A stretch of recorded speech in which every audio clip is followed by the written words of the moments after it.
Shalom, alléluia. On continue notre débat. Notre thème qui s'intitule le réveil de la culture des rêves et des révélations dans le corps du Christ.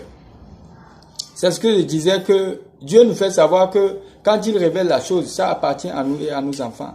Ce qui veut dire que Dieu nous aime tant, Dieu nous a tant aimé qu'il veut notre bonheur.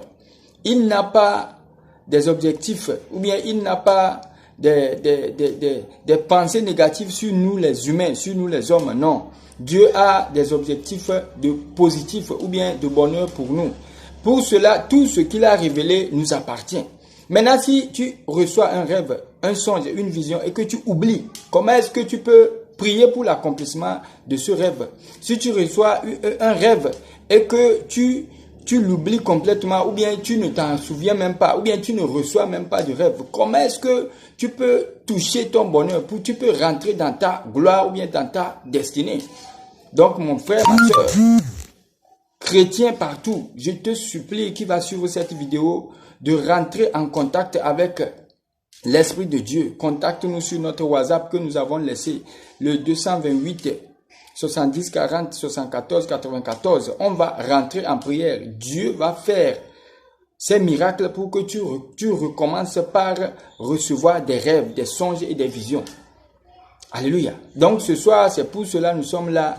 Et la suite du verset nous fait savoir que les choses révélées sont à nous et à nos enfants à perpétuité pour toujours, afin que nous mettions en pratique toutes les paroles de cette loi, afin que nous mettons en pratique la parole de Dieu.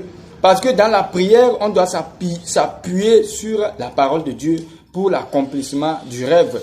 On doit s'appuyer sur la parole pour l'accomplissement du rêve que tu as eu. On doit s'appuyer aussi sur la parole pour anéantir, annuler l'accomplissement, annuler le mauvais songe que tu as eu. Alléluia. Pour que cela ne s'accomplisse pas dans ta vie. Pour cela, je dis shalom à tout le peuple de Dieu. Je dis grâce, beaucoup de grâce, de bénédiction, amour. Que Dieu protège tout enfant de Dieu. Que Dieu veille sur nous. Et chers chrétiens, je t'en supplie ces derniers moments, il faut prier beaucoup, il faut t'accrocher au Seigneur Jésus. Lui seul est la solution à toutes choses. Shalom au peuple de Dieu. Vous avez écouté votre serviteur de Dieu, le Francis Maroraba, le prophète. Que Dieu bénisse son peuple au nom puissant du Seigneur Jésus. Amen.